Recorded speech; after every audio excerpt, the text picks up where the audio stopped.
बीडमध्ये पूरग्रस्त भागात अजित पवारांकडून पाहणी दौऱ्याला सुरुवात। बीडच्या हिंगणी खुर्द परिसरात पूरग्रस्त भागात अजित पवारांकडून पाहणी।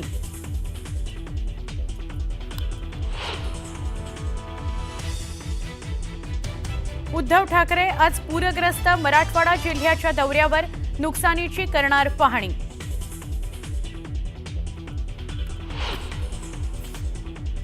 सकाळी 6ला सुरू केलं बाळावी करमळ्याला, म्हणजे जे काम करतं ना त्याची बघा नव्हता। पाहणी करताना अजितदादा पूरग्रस्तावर भडकले। कर्जमाफीच्या मुद्द्यावरून तरुणांनी विचारलेल्या प्रश्नावर अजितदादांचा त्रागा।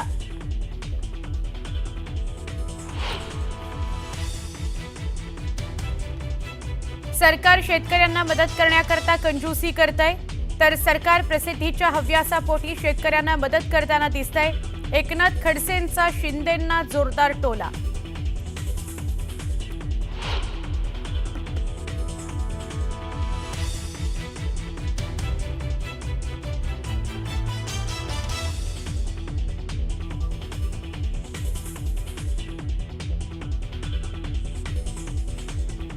सरसकट ओला दुष्काळ जाहीर करा, एकरी किमान 30,000ची नुकसान भरपाई घोषित करा।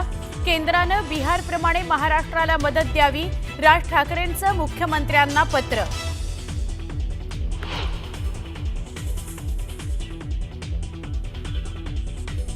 खासदार सुप्रिया सुळेंनी घेतली केंद्रीय कृषी मंत्री शिवराज सिंह चौहान यांची भेट। ओला दुष्काळ जाहीर करण्याबरोबरच सरसकट कर्जमाफी आणि केंद्राकडून विशेष पॅकेजची केली मागणी।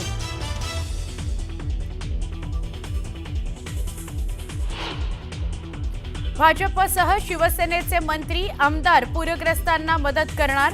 1 महिन्याचं वेतन पूरग्रस्तांच्या मदतीकरता देणार, तर राष्ट्रवादी काँग्रेसचेही सगळे मंत्री खासदार आमदार सीएम सहाय्यता निधीला पैसे देणार।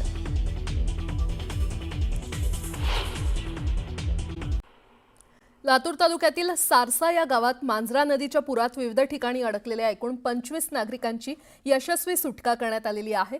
स्थानिक शोध आणि बचाव पथकाद्वारे या नागरिकांना वाचवण्यात आलं, तर लातूर तालुक्यातील महापूर इथे देखील एक वृद्ध व्यक्ती मांजरा नदीच्या पुरात अडकली होती। त्यांचाही बचाव कार्य स्थानिक शोध आणि बचाव पथकाद्वारे यशस्वीरित्या सुटका करण्यात आली आहे। नदीचा प्रवाह जास्त आहे, त्या ठिकाणी कुणीही जाऊ नये, तसंच पुलावरून पाणी वाहत असल्यास कुणीही पूल ओलांडू नये असं आवाहन प्रशासनाच्या वतीनं करण्यात आलंय।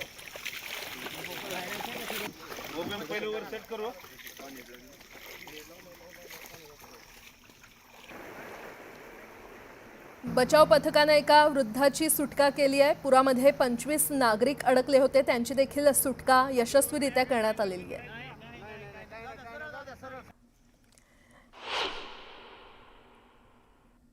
धाराशिवमध्ये पुराची पाहणी करताना उपमुख्यमंत्री अजित पवार यांचा संताप पाहायला मिळाला। कर्जमाफीच्या मुद्द्यावरून तरुणांनी विचारलेल्या प्रश्नावर अजित पवार यांचा त्रागा पाहायला मिळाला। सगळी सोंग करता येतात, पैशाचं सोंग करता येत नाही असं म्हणत अजित पवार यांनी कर्जमाफीच्या विषयालाही ब्रेक लावलाय।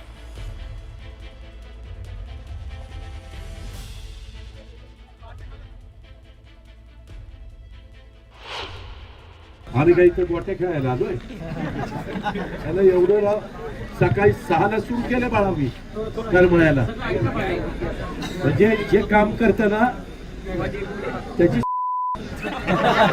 बघा नव्हता। एवढं जीव तोडून चालतोय, आतून पण एका ठिकाणी जायचंय, आम्हालाही कळतंय ना आम्ही लाडक्या बहिणींना आज किती मदत करतोय। मी तुम्हाला एक गोष्ट सांगतो, सगळी सोंग करता येतात, पैशाचा सोंग करता येत नाही। तुम्ही जसा तुमचा प्रपंच चालवत असताना एकंदरीत तुमच्या महिन्याचा असणाऱ्या उत्पन्नामध्ये तुमचं घर चालवण्याचा प्रयत्न करता, तसं आम्ही 13 कोटी जनतेचं कुटुंब चालवतो, राज्य चालवतोय, आणि त्याच्यामुळं आम्ही मुख्यमंत्री उपमुख्यमंत्री केंद्राची पण मदत घेणार आहे। कारण असं ज्यावेळेस संकट येतं त्यावेळेस जसं पंजाबला आणि हिमाचल प्रदेशला मदत झाली तसं केंद्र सरकार पण आपल्याला मदत करेल। बातमीपत्रामध्ये आता पाहणार आहोत सकाळच्या महत्त्वाच्या 100 बातम्या अतिशय वेगवान स्वरूपात। सुरुवात करूयात।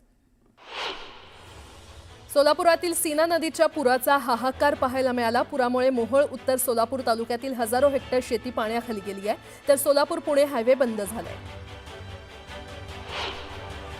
मराठवाड्याच्या वेगवेगळ्या भागात झालेल्या अतिवृष्टीनं मोठं नुकसान केलंय. बीड जिल्ह्यातील 86 पैकी 57 महसूल मंडळात अतिवृष्टीची नोंद झाली आहे. अतिवृष्टीमुळे बीड जिल्ह्यातून वाहणाऱ्या सिंदफणा नदीच्या पुरामुळे पिकं उद्ध्वस्त झाली.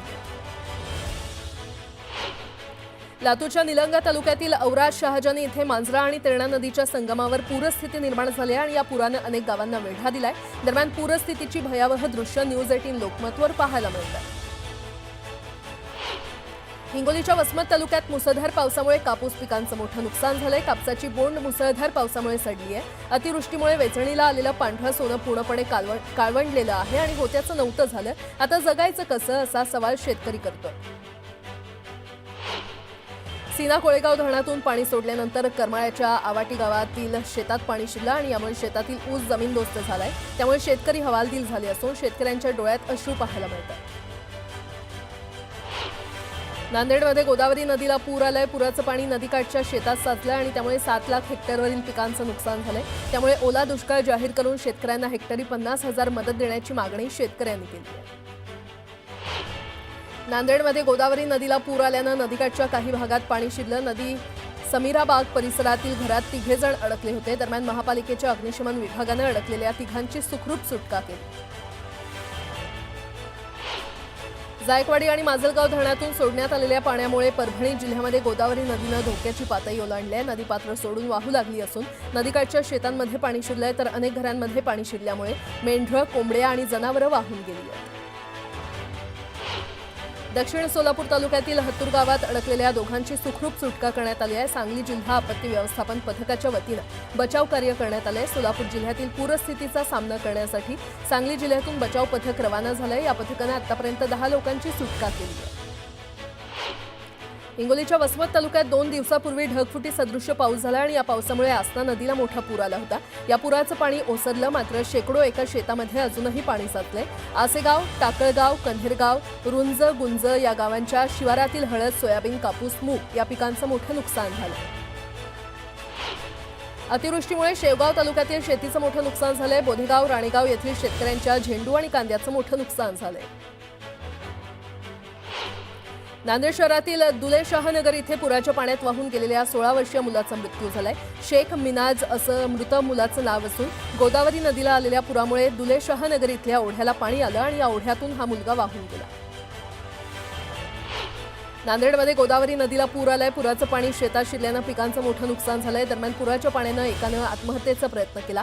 तातडीनं मदत देण्याची मागणी करण्यात आली आहे. जळगावच्या भुसावळ तालुक्यात अतिवृष्टीनं मोठं नुकसान झालंय. वादळी वाऱ्यासह झालेल्या अतिवृष्टीमुळे कापूस, मका, सोयाबीन पिकाचं मोठं नुकसान झालंय. त्यामुळे शेतकरी आर्थिक संकटात सापडलाय. तातडीनं मदत देण्याची मागणी शेतकऱ्यांनी केली आहे. छत्रपती संभाजीनगरच्या वैजापूर तालुक्यात ढगफुटी सदृश्य पाऊस झाला. या शेती पिकाचं मोठं नुकसान झालंय आणि त्यामुळे शेतकरी आर्थिक संकटात सापडलेला आहे. तातडीनं आर्थिक मदत देण्याची मागणी शेतकऱ्यांनी केली आहे. मुख्यमंत्री देवेंद्र फडणवीसांनी पूरग्रस्त भागाची पाहणी केली. नुकसानग्रस्त शेतकऱ्यांना सरसकट मदत करणार असल्याचं मुख्यमंत्र्यांनी म्हटलं. धाराशिवच्या करंजा गावातील नुकसानग्रस्त भागाची एकनाथ शिंदेंनी पाहणी केलेली आहे. यावेळी पालकमंत्री सरनाईक आणि आरोग्यमंत्री आबिटकरांचीही उपस्थिती होती. दरम्यान नुकसानग्रस्तांना मदतीचं आश्वासन देण्यात आलं. धाराशिवमध्ये एकनाथ शिंदेंकडून पूरग्रस्तांना देण्यात येणाऱ्या या मदतीच्या साहित्यावर शिंदे आणि सरनाईक यांचे फोटो छापल्यानं विरोधक आक्रमक झालेले आहेत. मदत साहित्यावर फोटो कशाला हवेत असं म्हणत विरोधकांनी टोला लगावला. बुलढाणा जिल्ह्याचे दोन्ही पालकमंत्री हरवल्याची पोलीस ठाण्यामध्ये तक्रार देण्यात आली आहे. पावसामुळे शेतकरी पुरता खचून गेलाय. मात्र पालकमंत्री मकरंद पाटील आणि सहपालकमंत्री संजय सावकार यांनी नुकसानग्रस्त भागातील शेतकऱ्यांकडे दुर्लक्ष केलं आणि त्यामुळे आक्रमक शेतकऱ्यांनी पालकमंत्री हरवल्याची तक्रार दिली आहे. मंत्री राधाकृष्ण विखे पाटील यांनी बीडच्या आष्टी तालुक्यातील खडकत भागात पूरग्रस्त भागाची पाहणी केली. यावेळी आमदार सुरेश धस देखील उपस्थित होते. यावेळी अधिकाऱ्यांशी संवाद साधत तातडीनं उपाययोजना करण्याच्या सूचना देण्यात आल्या. करमाळा तालुक्यामध्ये सीना नदीच्या पुरानं नुकसान झालेल्या भागात मंत्री संजय शिरसाट यांनी पाहणी केली. सरफडोह, कोर्टी आणि बिटर गावात पाहणी करत त्यांनी शेतकऱ्यांशी संवाद साधला.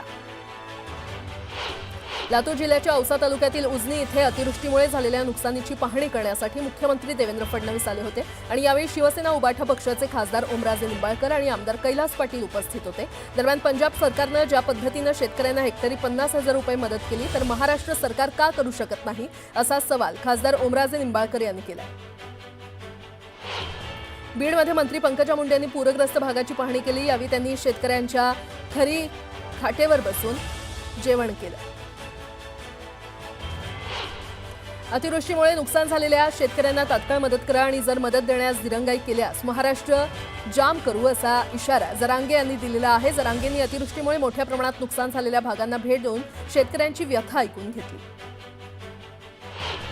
चंद्रपूरमध्ये मंत्री अशोक उईके यांनी अतिवृष्टीनं नुकसान झालेल्या भागाची पाहणी केली आहे. चिमुरल तालुक्यात 80% सोयाबीन पीक खराब झालंय. दरम्यान शेतकऱ्यांना जास्तीत जास्त मदत देणार असल्याचं उईके यांनी म्हटलंय.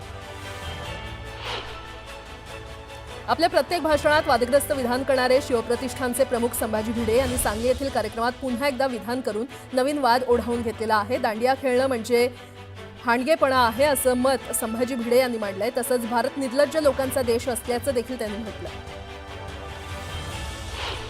तिसऱ्या माळेला पंढरपूरच्या रुक्मिणी मातेस तुळजाभवानीच्या रूपात सजवण्यात आलंय. पारंपरिक ठेवणीतील मौल्यवान हिरेजडित दागिन्यांनी रुक्मिणी मातेचं रूपडं सजलंय. जळगावमध्ये सोन्याच्या दरात वाढ झालेली आहे. 10 ग्रॅम सोन्याची किंमत 1,17,700 रुपयांवर पोहोचली आहे. आंतरराष्ट्रीय बाजारात गुंतवणूक वाढल्यानं दर वाढलेले आहेत. हैदराबाद गॅजेटियर प्रमाणे एसटी प्रवर्गातून आरक्षण देण्याच्या मागणीसाठी बंजारा समाज आक्रमक झालाय. नांदगावात भव्य मोर्चा काढत तहसीलदारांना निवेदन देण्यात आलं.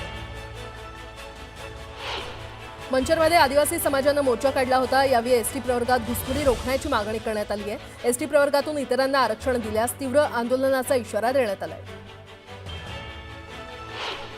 जालन्यामध्ये धनगर समाजानं मोर्चा काढला. एसटी प्रवर्गातून आरक्षण देण्याची मागणी करण्यात आलेली आहे. दरम्यान आंदोलकांनी जोरदार घोषणाबाजी केली आहे. एसटी प्रवर्गातून आरक्षण न दिल्यास तीव्र आंदोलनाचा इशारा देण्यात आला. रत्नागिरीच्या साखरप्यात महाविकास आघाडीनं रास्ता रोको केला. रस्ता दुरुस्त करण्याची मागणी यावेळी करण्यात आली. गडचिरोली जिल्ह्यामध्ये 6 माओवाद्यांनी आत्मसमर्पण केलंय. पोलीस महासंचालक रश्मी शुक्लांच्या समक्ष आत्मसमर्पण करण्यात आलं. जहाल माओवाद्यांच्या आत्मसमर्पणानं संघटनेला हादरा बसला. छत्रपती संभाजीनगरमध्ये तोतया जवानानं कर्णपुरा मंदिरात प्रवेश करण्याचा प्रयत्न केला. रांग सोडून जात पूजा करण्याची मागणी त्यानं केली. पोलिसांना संशय येताच त्याला ताब्यात घेण्यात आलं.